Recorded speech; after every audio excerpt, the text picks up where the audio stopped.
Good morning વાલા વિદ્યાર્થી મિત્રો. આપણી તૈયારીની અંદર બીજા ઘણા બધા રેન્કર્સ બન્યા છે.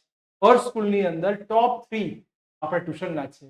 નામ છે કાપડિયા ધ્વનિત, જેનો સ્કૂલમાં સેકન્ડ રેન્ક આવ્યો છે અને ફિઝિક્સ જેવા વિષયમાં 45 માર્ક્સ, એટલે કે 5 માર્ક્સ જ ઓછા.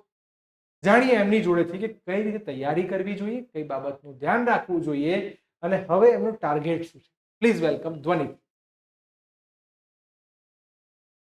બોલો ધ્વનિત, આપણે સ્કૂલની અંદર સેકન્ડ રેન્ક લાયા, કદાચ એકાદ બે માર્ક્સ માટે ફર્સ્ટ રેન્ક રહી ગયો છે, પણ બીજી ટર્મમાં એટલે કે હવે જે બીજી પરીક્ષા આવશે એમાં આપણે ફર્સ્ટ રેન્ક લાવી દઈશું.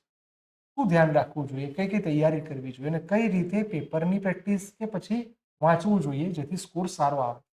સૌથી પહેલાં તો એમસીક્યુમાં ધ્યાન રાખવું જોઈએ, કેમ કે મોટાભાગની ભૂલ એમસીક્યુમાં પડતી હોય છે. એમસીક્યુ બને એટલા વધારે પ્રેક્ટિસ કરવી જોઈએ અને ગોખવાની જગ્યાએ ગણીને કે સમજીને પ્રેક્ટિસ કરે તો વધારે સારું રહે. કેટલી સરસ વાત કરી કે ઘણી બધી વાર કેવું થાય કે તમને 200 એમસીક્યુ આપી દે લોગોખીમાં, પણ એવું ન કરવું જોઈએ. એમસીક્યુને સમજવા જોઈએ જેથી ડેટા ચેન્જ થાય, રકમ બદલાય કે કોઈ ટિપિકલ સૂત્ર બી તમારી સામે આવી જાય તો પણ તમે નર્વસ ના થાવ. બહુ સરસ. હજી કોઈ મહેનતની કોઈ મેથડ? એના સિવાય દાખલામાં છેલ્લા મહિના જેટલા ચેપ્ટર હોય એક્ઝામમાં એ બધાના દાખલા કમસે કમ એકવાર તો ગણીને જ પ્રેક્ટિસ કરવી જોઈએ. થિયરી જે ટફ હોય, જે વધારે લાંબી હોય કે આઈએમપી થિયરી હોય એને તો ખાસ લખીને જ તૈયાર કરવી જોઈએ.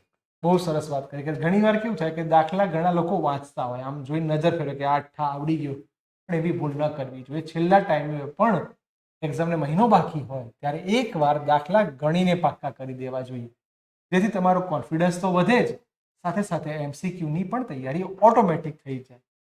તો આપણે સૌ કોઈ ધ્વનિતને ઓલ ધ બેસ્ટ કહીએ અને ટ્રાય કરીએ કે બીજી પરીક્ષામાં 45માં +5, વધારે નહીં, ખાલી 5 માર્ક્સ વધે અને 50 આઉટ ઓફ 50 આવે. Wish you all the best.